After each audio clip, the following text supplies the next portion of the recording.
What is this life if full of care we have no time to stand and stare?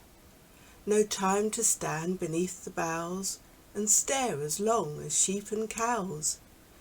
No time to see when woods we pass, where squirrels hide their nuts in grass. No time to see in broad daylight streams full of stars like skies at night. No time to turn at beauty's glance and watch her feet, how they can dance. No time to wait till her mouth can enrich that smile her eyes began. A poor life this, if full of care we have no time to stand and stare.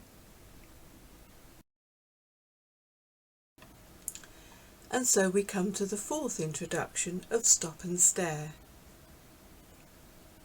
We opened the bird-hide windows and looked out eagerly, our expectation heightened by the sighting reported that week.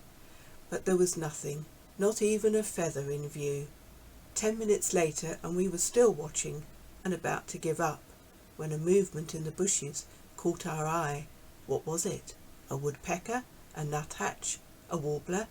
Perhaps even a crossbill or a flycatcher? No, it was none of these, just an ordinary sparrow. But to say ordinary is wrong, for if you take time to look at a sparrow properly, particularly a tree or house sparrow, you'll discover it's actually a remarkably beautiful bird. Its plumage a wonderful mixture of brown, grey and blue in a bewildering variety of shades. Each is a work of art, a living miracle that should cause us to catch our breath in wonder, but as with many things, that doesn't always happen. Partly that's down to familiarity. The more we see something, no matter how beautiful, the more blasé we become about it. But this brings us to the point that we can fail to see something because we fail to look. As the writer says, he's just come into the garden, where he's surrounded by flower beds full of colour as the sun pours down from a cloudless sky.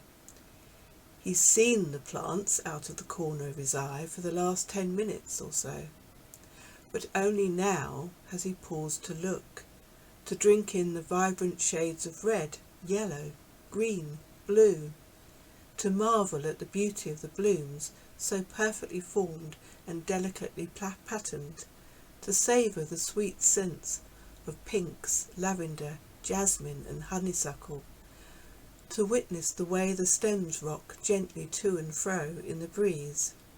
Suddenly he is aware of stunning beauty all around him, beauty that a moment ago he'd overlooked. But that's what happens if we don't that's what happens if we don't make time to stop and stare. We let beauty pass unnoticed, settling for a tunnel vision that sees only in part. Of course, not everything in the natural world is beauty. Not by a long way. A slug reducing a plant for a few tattered leaves, an infestation of black fly smothering another with sticky residue, a spider consuming a hapless bluebottle, excuse me, or a blackbird with its mouth stuffed full of worms. All this is a reminder that nature is, as they say, red in tooth and claw, with its fair share of ugliness. Yet it is a marvel nonetheless, able to captivate, enthrall, intrigue and inspire, so that we catch our breath in wonder and sing for joy. It puts us in touch with ourselves, while simultaneously taking ourselves out of our limited horizons, placing the whole of life in a different context. It speaks of the sheer miracle of life, so special yet so easily forgotten. Whatever your cares, whatever the limitations on your time, pause once in a while to celebrate what God has given in the world around you, and you will not be disappointed. Amen.